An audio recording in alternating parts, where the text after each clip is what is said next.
Father Michael arrived in Santa Cruz on a day when the fog was thick. The fog hung over the ocean like a gray blanket.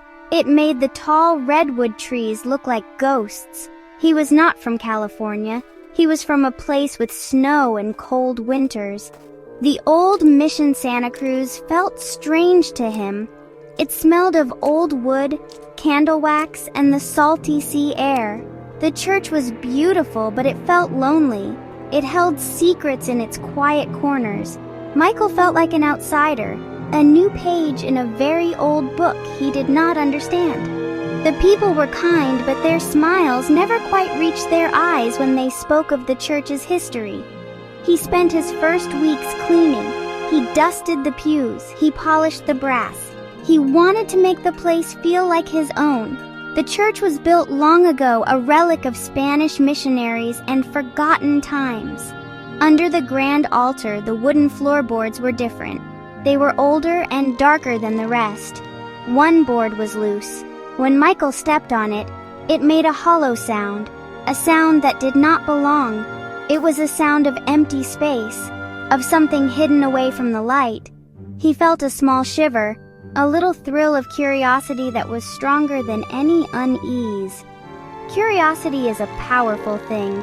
It can be a key. It can open doors you did not know were there. Michael knelt down, his black robes pooling on the dusty floor. He ran his fingers along the edge of the loose board.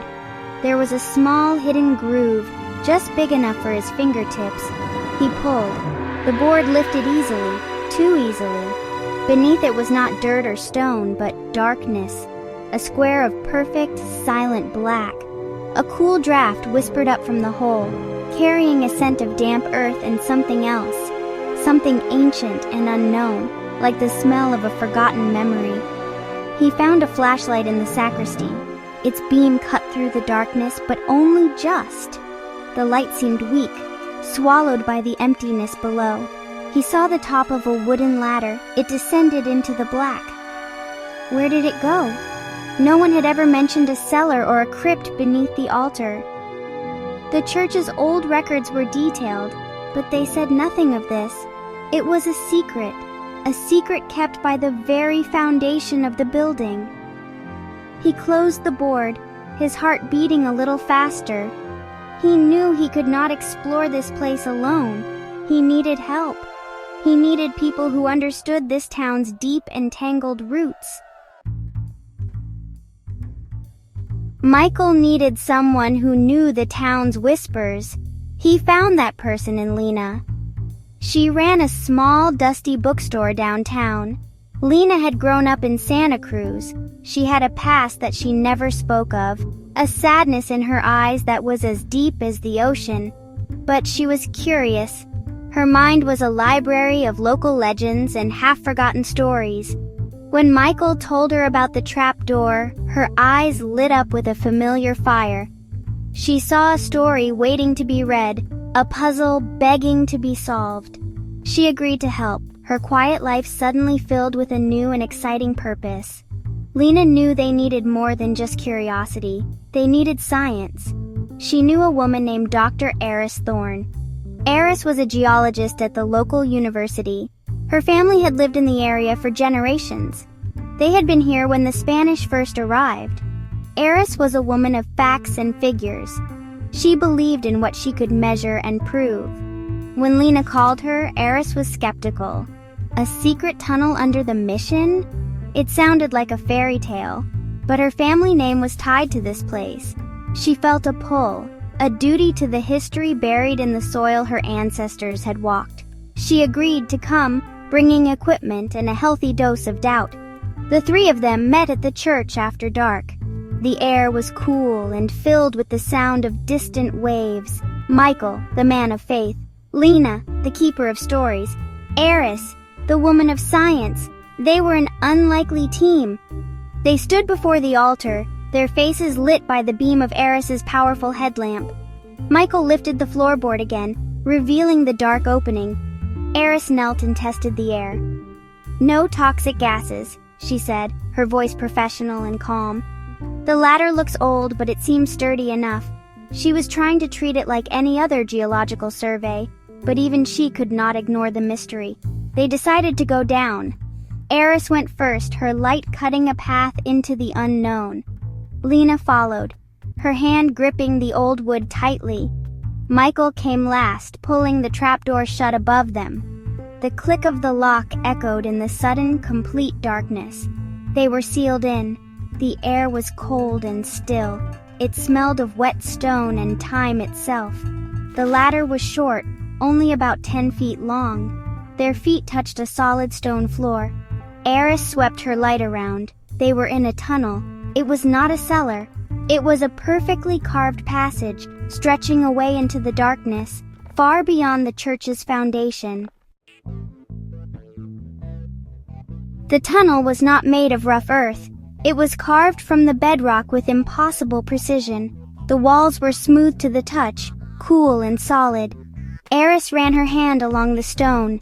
"This isn't Spanish construction," she whispered, her scientific composure starting to crack. "It's much, much older. The tool marks are like nothing I've ever seen." The passage was just tall enough for them to walk without bending. It sloped gently downwards, leading them deeper under the coastal town. Their footsteps made no echo. The silence was heavy, like a physical weight pressing in on them from all sides.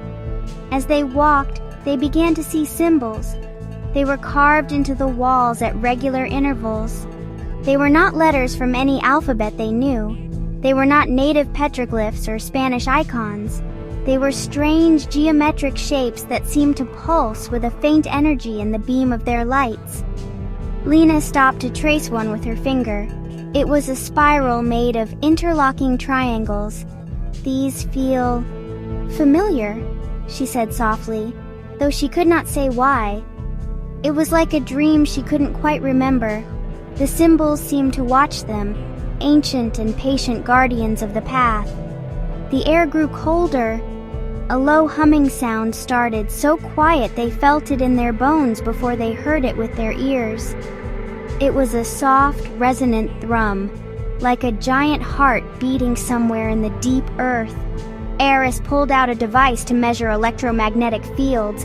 The needle jumped wildly. "There's a massive energy source ahead," she said, her voice a mix of fear and excitement. "This defies all known geological and physical laws." The woman of science was facing something that science could not explain. The mystery was pulling her in, just as it had pulled in Michael and Lena. They followed the humming sound. The tunnel began to widen. It opened into a vast circular chamber. The ceiling was so high that their lights could not reach it. It was a perfect dome, a hidden cathedral beneath the church. The humming was louder here. It vibrated through the floor, up their legs, and into their chests. In the very center of the chamber, the source of the sound and the energy became clear.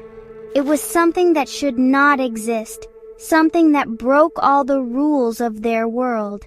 They stopped at the edge of the chamber, staring in silent, breathless awe at the impossible sight before them. In the center of the vast dark chamber, a single large stone floated in the air. It was a black, crystalline rock about the size of a person. It hovered a few feet above the floor, turning slowly, silently. It did not hang from anything. It simply floated, held by a force they could not see or comprehend. The stone absorbed the light from their flashlights, yet it also seemed to glow from within with a soft purple light. The humming sound came directly from this impossible object. It was a song of deep space and ancient time, a lullaby from the beginning of the world. As they stepped into the chamber, the room reacted.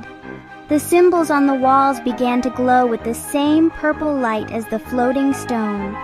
The light pulsed in time with the humming, creating a slow, rhythmic beat. Whispers filled the air.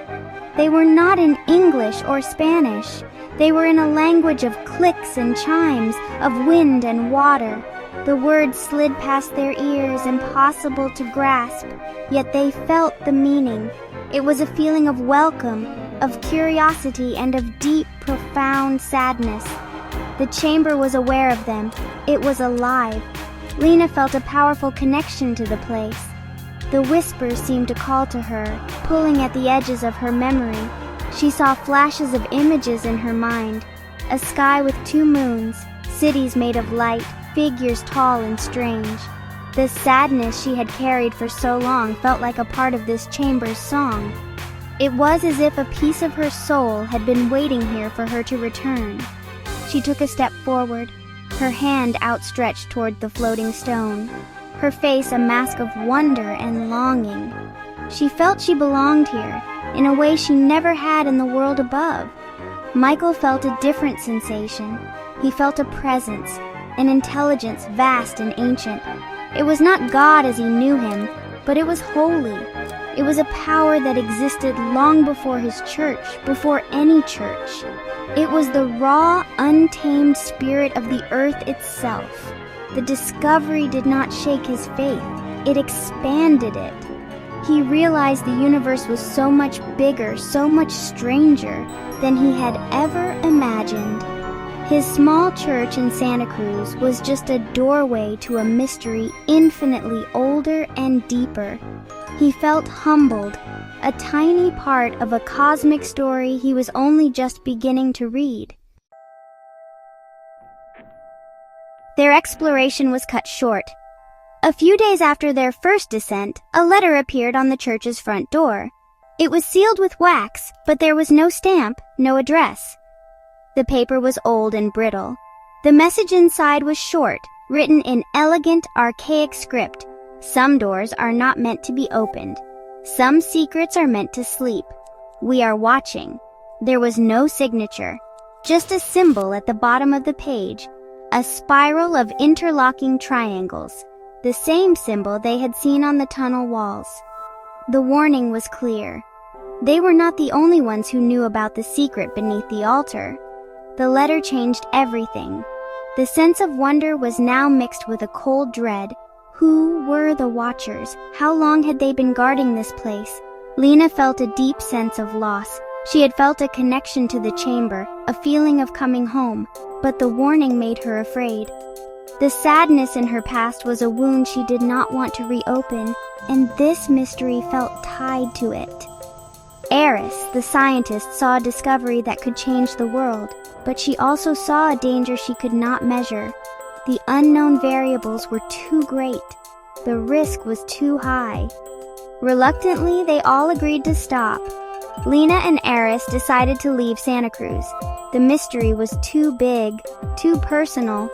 Lena packed her bags and sold her bookstore, seeking a place where the whispers of the past could not find her. Eris took a position at a university on the other side of the country, burying herself in safe, predictable research. They needed distance from the humming stone and the glowing symbols. They needed to forget the feeling of being watched. They left Michael with the key to the trapdoor and a heavy silence. They had shared something incredible, but now that chapter of their lives was closed. Father Michael stayed.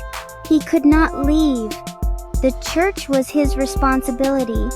The secret beneath it was now his burden and his purpose. He did not go down into the tunnel again, but he could feel it always. He felt the low hum through the soles of his shoes when he stood at the altar.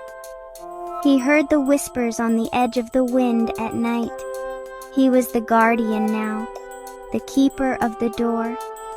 He didn't know if he was protecting the world from the secret or the secret from the world.